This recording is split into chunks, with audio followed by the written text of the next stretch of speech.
And as soon as Saddam had worn out Iran, and as soon as Iraq had been partially destroyed, then suddenly he was the enemy. Suddenly Kuwait started overselling, slant drilling. Iraq was going to go bankrupt. The United States, April Gillespie, U.S. ambassador, tells him, go ahead and invade. We don't get involved in inter-Arab affairs. It's on video, and he does it.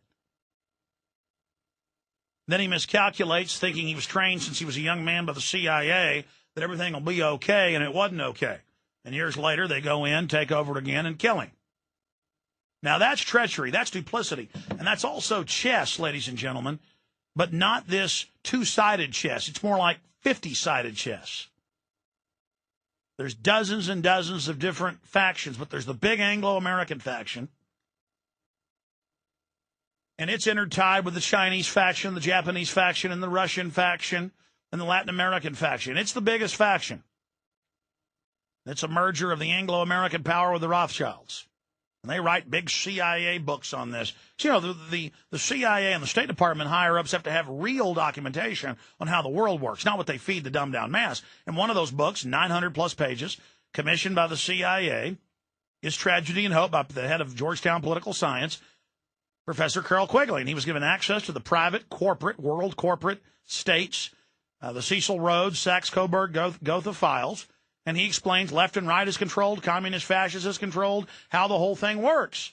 And you can read a John Perkins book, you know, written 40 years later, called Confessions of an Economic Hitman, and how he worked for the NSA, and how he took orders from generals in the Pentagon, and how they take over third world countries and get them in debt, and how they're doing that to the United States. This is a fact. Joseph Stiglitz quit the World Bank. 2,000 pages of documents got leaked simultaneously, though he won't take credit for it. The IMF admits it's their documents, how they're staging worldwide economic depressions by design. I'm already digressing. The point is, things aren't going to get better until we wake up to what's happening. So when I talk about what's happening in Iran and Pakistan and North Korea and Georgia, all client states bordering Russia and China, they're being used by the West, and this is a parasitic group when I say the West, that's destroying the West as well. It hates the West more than anybody because the values of the West are the opposite of what it's doing. Tyranny, Napoleonic law, guilty until proven innocent, giant private combines that make their wealth through crony capitalism and inside deals, their biggest enemy being the true free market. They use socialism to domesticate and consolidate markets, to create monopolies. They're monopoly men. So forget everything you've been taught and learned. You've been given false data, false maps of the mind, false lexicons, false language, false semantics.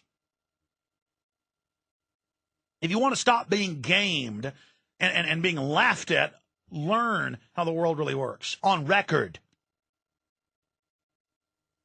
I mean, David Rockefeller 4 years ago wrote a 400-something page book bragging for yeah, you bet I want to overthrow the U.S. and bring in a one-world government. I get charged that by the conspiracy theorists, and I say guilty as charged.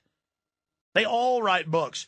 Former German chancellors like Helmut Schmidt and former secretaries of states like Zbigniew Brzezinski, now running foreign policy in the White House. They all write them calling you dumb idiots.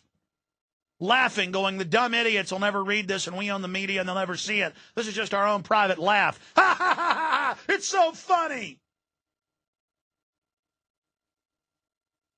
So when I sit here and talk about what's happening in Iran or North Korea or Russia, that doesn't mean I'm with Russia or I'm with China or I'm with Pakistan or I'm with any of these countries.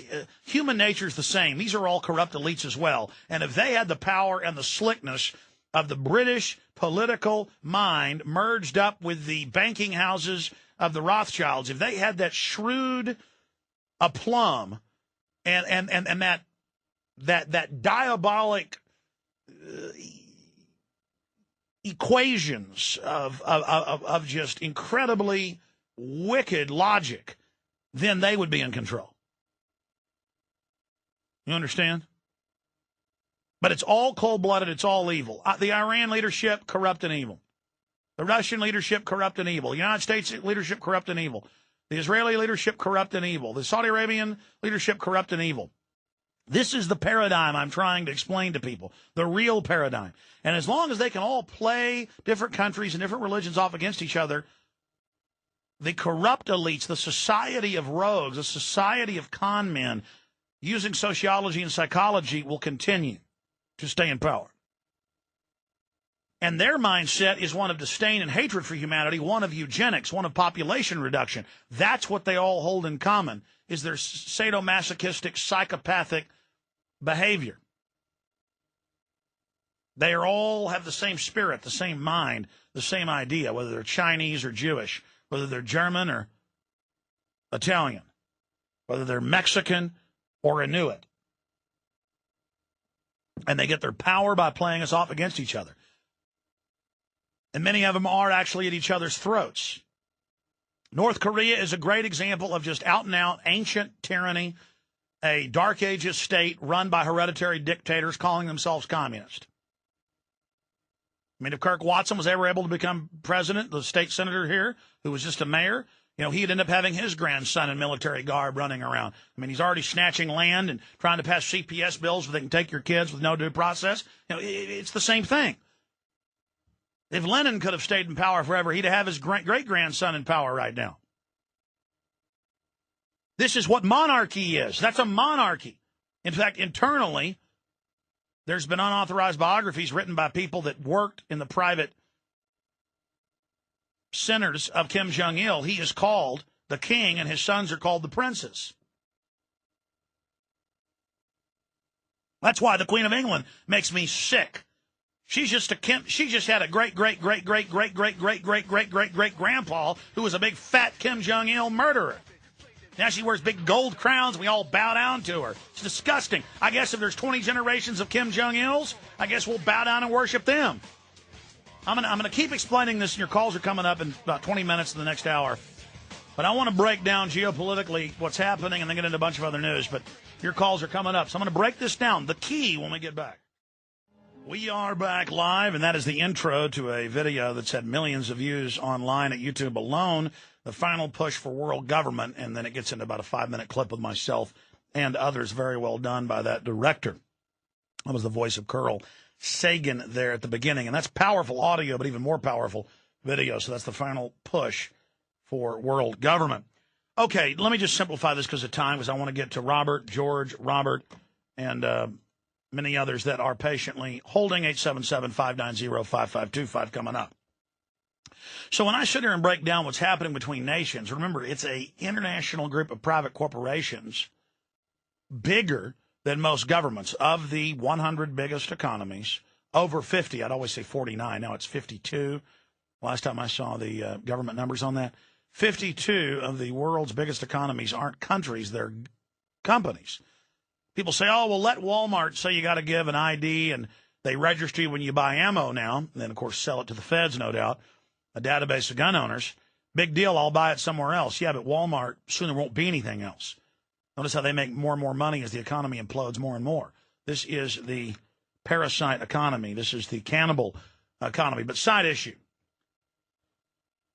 North Korea is another group of crooks. And so the slicker world government that's even more vicious in its real actions but has a better packaging, they say, oh, look, we got to have nuclear war. Oh, look at North Korea. They're building nukes, so we've got to start stopping all their ships and searching them, which is a embargo, which is a blockade, which is an act of war. Remember doing that to the Soviets in the early 1960s with the Cuban Missile Crisis? And North Korea has nukes. Why do they have nukes? Donald Rumsfeld, the head of ABB, the Swiss company, in the mid-1990s, and Clinton got criticized for it, and he certainly allowed it, and Rumsfeld was the company he allowed to do it. That's why Republicans wouldn't go after him in the impeachment for that. They had to go after him for sex with an intern because that was an isolated incident not connected to them. All the missile secrets and reactors to Pakistan and North Korea, that was part of a later plan for World War III. That had to go on, and Republicans were involved in that just like the Democrats were. In real issues, they're one entity.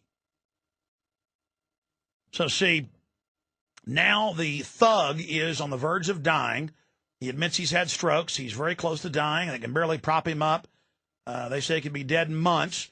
He's about to hand power to his 20-something-year-old little thug son, who's literally described as a chip off the old block, another little spoiled rat demon. I meant to say spoiled brat, but it's spoiled rat. But it's a good Freudian slip. And I read the excerpts the autobiography by his Japanese cook of 10 years. What a little monster. The Prince. Put a crown on him, though, and American audiences will bow down to him. That old witch, Queen Elizabeth II, makes Kim Jong-il in real crimes look like an angel. But see, he's not good at hiding it. And so now magically, right when he's on the verge of dying, when they know that regime's the most unstable, they want to push them into conflict. So they set a new nuke off, and they're threatening to nuke South Korea and threatening to nuke Japan. And so Japan's saying they're going to go nuclear. And I got news for you, they did at least 15 years ago. They're threatening to get rid of their armistice, where they have their pacifist constitution. Everything's escalating.